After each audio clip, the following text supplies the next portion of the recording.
Participe en los sorteos de fabulosos premios con el ahorro ganador del Banco Popular. Siempre se puede. En la hora de la verdad llega el editorial de Fernando Londoño.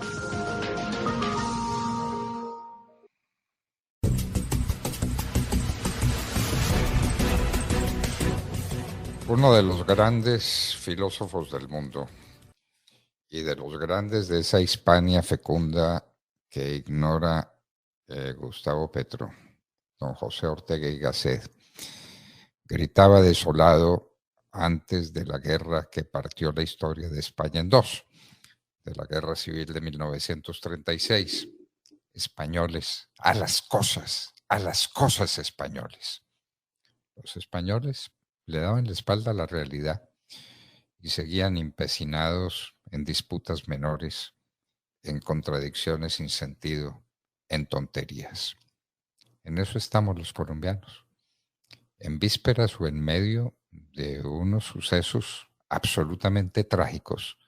Hacemos comedia y estamos pensando en que Petro no se pone frac, en que la señora Alcocer baila en las calles de Madrid Mapalé, en las tonterías en las que estamos pensando.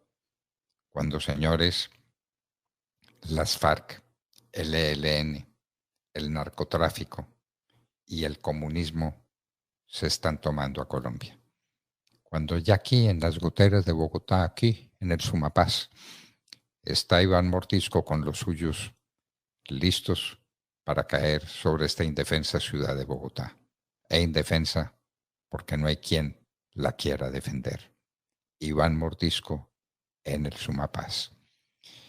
Los llamados indígenas vienen a Bogotá y en orden cerrado con bastones de mando recorren la Plaza de Bolívar a su antojo. Son centenares de ellos para presionar al Congreso, para que el Congreso apruebe las reformas de Petro y como advertencia, lo que va a pasar aquí si no se le aprueban las reformas a Petro, empezando por la reforma en la salud, que pondría en sus manos y en manos de los políticos que lo acompañen, muy a propósito de las próximas elecciones, entre 60 y 80 billones de pesos. Eso es lo sustantivo. Están asaltando el país. La reforma electoral es un intento por traer las maquinitas que les garantizarán quedarse de por vida en el gobierno como se quedó Chávez con la maquinita que manejaba Tibisay y Lucena. Esa es la realidad, eso es lo sustantivo. Lo sustantivo, queridos amigos, es que están amenazando con violencia. Es que Petro está amenazando con la revolución. No tiene al pueblo, no tiene el Congreso, no tiene sino la violencia. La violencia está en sus manos. El ejército, el glorioso ejército nacional, fiel a sus postulados de defender la Constitución, pero en un silencio muy difícil de interpretar, no dice una sola palabra. La policía, el director de la policía, un hombre de muy altas condiciones, hay que decirlo y repetirlo otra vez, viene de ser cónsul de Petro en la ciudad de Miami. Estamos indefensos. Lo que viene es la revolución que practicará Petro si no le aprueban sus reformas. Y el Congreso no se las quiere aprobar. Vamos a ver qué pasa. Si logra torcer la voluntad del Partido Liberal, ya tiene algunos liberales que se le están sublevando al presidente Gaviria, obviamente con las prebendas y con los contraticos y con los dineros de rigor. Está tratando de hacerlo con el Partido Conservador, que dice que es absolutamente imposible hablar con la ministra Corcho, que no hay ninguna posibilidad de arreglo ni de discusión con ella, y que con el partido de la U. Pero si el Congreso no le camina, Petro hace la revolución. Lo que eso significa y si el Congreso le camina, la revolución está hecha.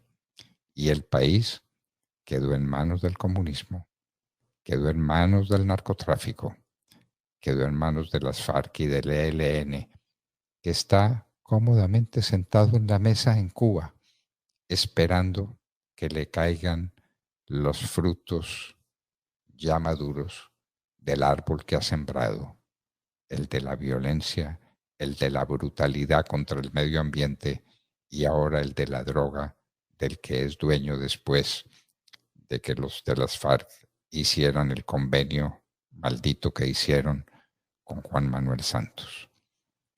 De manera, queridos amigos, que hay que ir a las cosas colombianos, a lo sustantivo, a lo importante, en lo que nos estamos jugando la vida, y olvidarnos por ahora del frac que no se puso Petro y del mapalé que baila la señora Alcocer. Por Dios, no nos distraigamos en pequeñeces y en tonterías. Vamos a las cosas que son suficientemente graves. Ya en el Congreso de la República se reincorporó al texto del Plan Nacional de Desarrollo el famoso artículo 8º, que vuelve prácticamente norma de la República todo lo que se le ha ocurrido al cura comunista, al padre de Rú. Ya viene su séquito de horrores, el padre de Rú, como norma obligatoria. Todo lo que ha dicho, nos van a dejar sin país. Eso es lo sustantivo. Eso es lo que hay que entender y eso es lo que hay que combatir mientras podamos, mientras tengamos voz para levantar, fuerzas para protestar, carácter para defender lo que todavía queda de Colombia. Colombianos, a las cosas.